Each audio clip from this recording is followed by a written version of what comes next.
finally got one. I finally got one after waiting years and years and hoping that one day one will become available. What's this modern rubbish?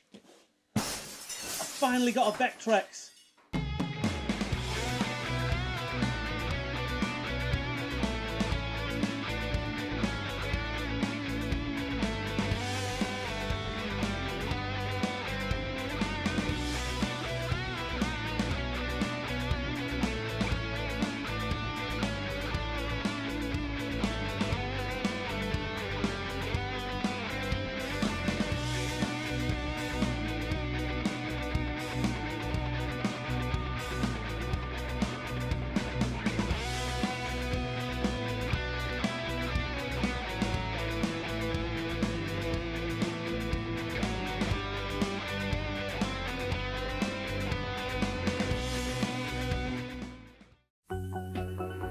Now, there's a realistic computer game that you play at home.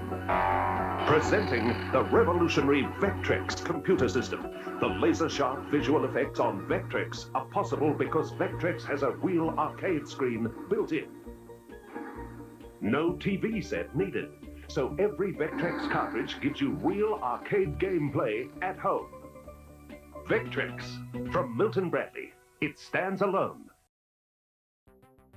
The Vectrex was first released into the home video game market in North America in November of 1982 by General Consumer Electronics. In 1983, the company was acquired by Milton Bradley and the Vectrex was then released in Europe and Japan. For the Japanese market, it was released by Bandai.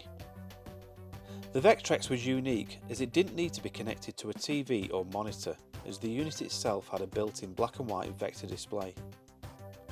The games came included with colour overlays to give the games colour and other info for the game. The Vectrex came with one control pad and the built-in Asteroid clone Mindstorm. Other than additional controllers that could be bought separately, there was also a 3D imager available.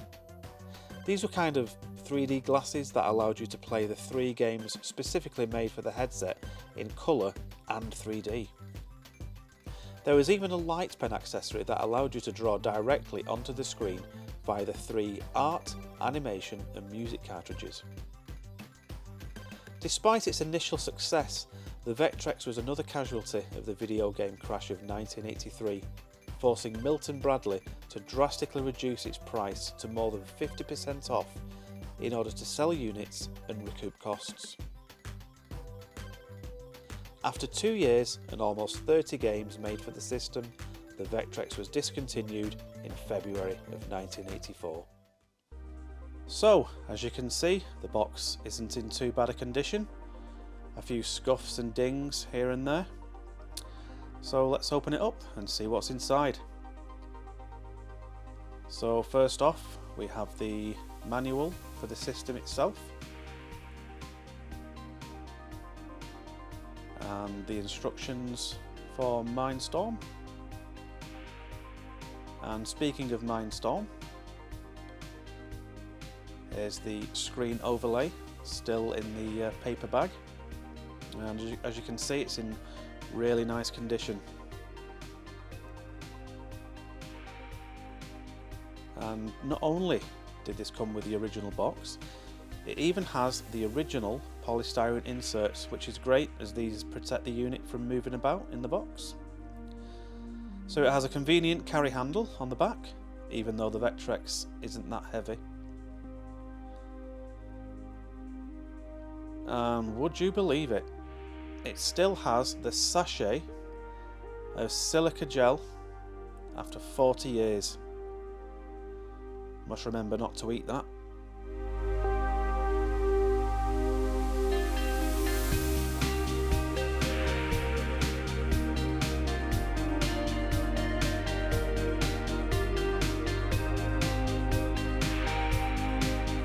The controller is accessed by pulling down this panel, and inside that cubby hole is the on-off and volume control, a reset button and a port for a second controller. You control the brightness of the screen using this knob on the back of the unit. So, the games came in cardboard boxes like the Atari and NES games of the time, and each game contained a ROM cartridge, a manual, and an overlay that came in these paper sleeves. And some of them had an illustration telling you to peel off the protective film. Now, for some reason, the UK variants of the games called the cartridges cassettes, whereas the USA version had them as cartridges. No idea why. And the game cartridges plug into the side. So let's turn this thing on and play some Mindstorm.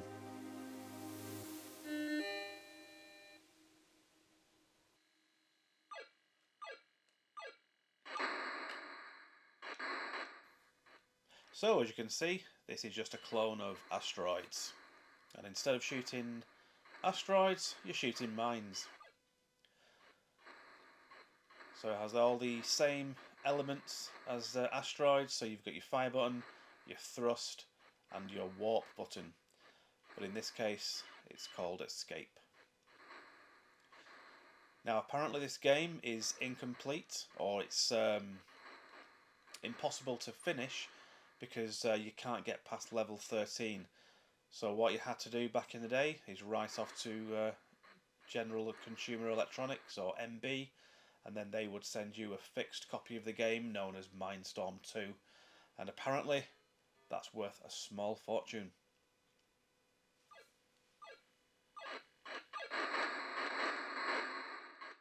So now we've got to grips with the Vectrex and Mindstorm, let's take a look at the other games I got as part of the bundle. So we start off with Armour Attack, based on the arcade original. And it's basically you against enemy tanks and helicopters. So it's a little bit like Combat on the Atari 2600. And it's not the best game I've ever played, but still fun nonetheless. And you can actually turn those green walls off to make the game a little bit more challenging.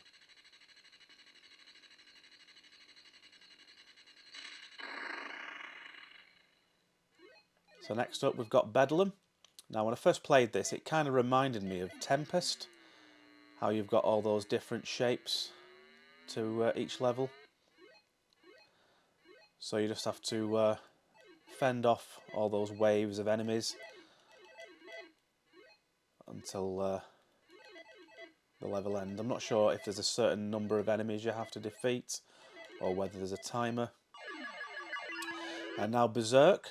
So this is the Vectrex version of the arcade classic, and it has all the elements of the arcade original except for the speech. And if you take too long on the screen, Evil Otto appears and starts bouncing towards you, so you have to escape before he gets you.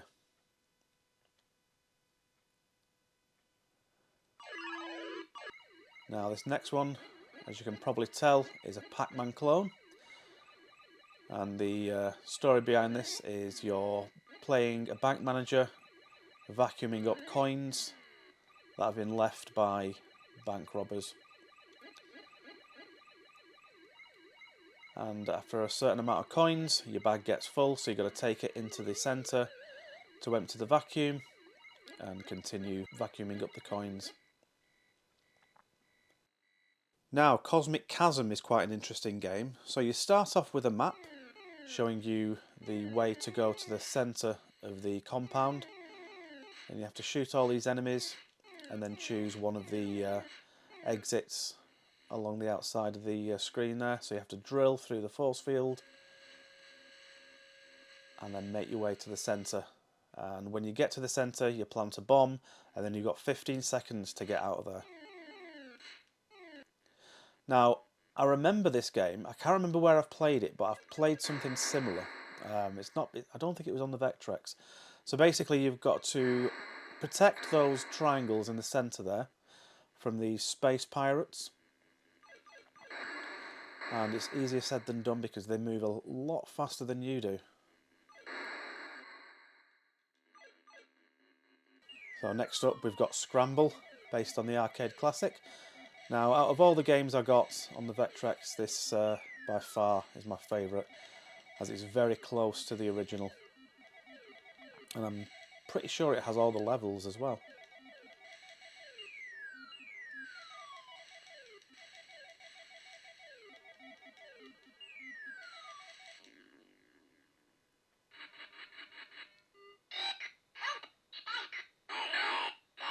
And as you heard then, this is the only Vectrex game that I know of that has speech. And it's a little platform game where you play as a, I don't know what he's meant to be, a star-shaped character trying to rescue his girlfriend.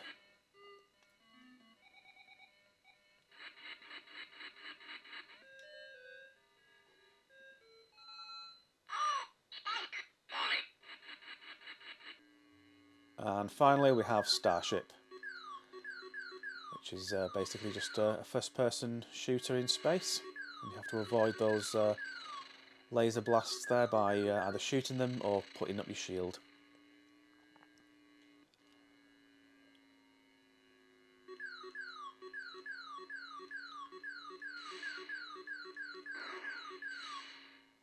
Now, not all games for the Vectrex got released in the UK, which is a shame because I was really looking forward to getting pole position.